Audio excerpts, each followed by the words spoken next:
Murder mystery, where every clue counts and every twist surprises. Welcome back, mystery lovers.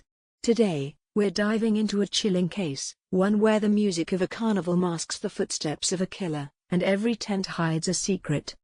This is the story of the Carnival Curse, a tale of vengeance, illusion, and a past that won't stay buried. Chapter 1, Welcome to Carnival Nocturne. The traveling show known as Carnival Nocturne had always been a little strange, with its vintage tents, haunting melodies, and workers who seemed to come from another time. It rolled into the dusty town of Gallows End just as autumn's chill began to creep in. Jacques Morel, once a respected detective, had spent the last 3 years running from his past, performing knife tricks in the sideshow.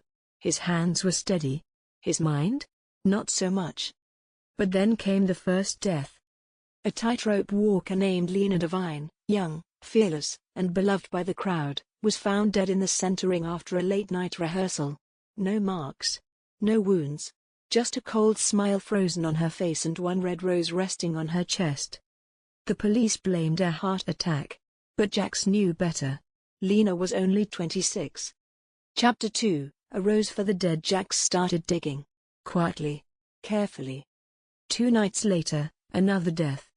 Gordo the strongman was found crushed beneath his own weights, despite always having a second person spot him during rehearsals. The same red rose was found next to his body. The carnival grew tense. Performers whispered about a curse, something old, something that followed them from town to town. The ringleader, a sharp woman named Madame Calder, dismissed the rumors, but even she looked nervous. The carnival's motto, "We bring wonder and leave whispers," suddenly felt a little too real. Chapter 3, Jacques' past returns. Years ago, Jacques had failed to solve the Midnight Murders, a case involving 3 performers who died mysteriously at a similar carnival. He'd obsessed over the case until he cracked, resigned, and disappeared into the very world he once investigated. Now, it was happening again. Each victim seemed random, but Jacques noticed something: they were all part of the carnival back then. Survivors of the original show. Coincidence? He didn't think so. Then came a knock on his trailer door. A letter. No sender. Inside, a photo of Jacques with the original 3 victims. And this message written in ink that looked like dried blood. You forgot one. Chapter 4, The Bearded Lady's Secret. Jacques turned to Margot, the bearded lady with a soft voice and sharper memory. She confessed something she had hidden for years. The original victims had formed a secret group to expose the Red King, a man rumored to run an underground ring using carnival acts as a front. They got too close. They died.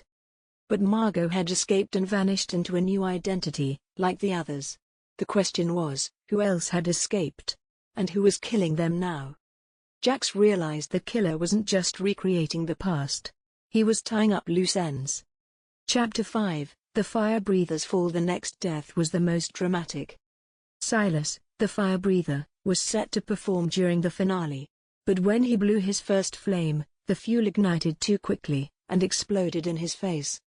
Jacques rushed in, but it was too late. In the scorched ashes of the ring, a rose remained untouched. Pure red. Placed perfectly. That night, Jacques found his trailer ransacked. Only one item missing: his old casebook from the Midnight Murders. Someone knew who he really was. And they were toying with him. Chapter 6, The Mirror Maze. Jacques' hunt led him to the Hall of Mirrors, where a child had gone missing decades ago, an unsolved mystery linked to the Red King. There, he found a hidden door behind one of the panels, leading to a forgotten cellar filled with old props, faded photos, and a wall covered in newspaper clippings. He wasn't alone. The lights went out. Footsteps echoed. And a voice whispered, "You were supposed to protect them." Jacques turned, blade in hand, but there was no one. Only another rose. And a list. His name was next. Chapter 7, Unmasking the Killer. Jacques called an emergency meeting with Madame Calder and the remaining original members. He revealed what he'd found: the killer was one of them. It had to be. The pattern, the access, the timing, it all pointed inward. He reviewed footage from Lena's final rehearsal.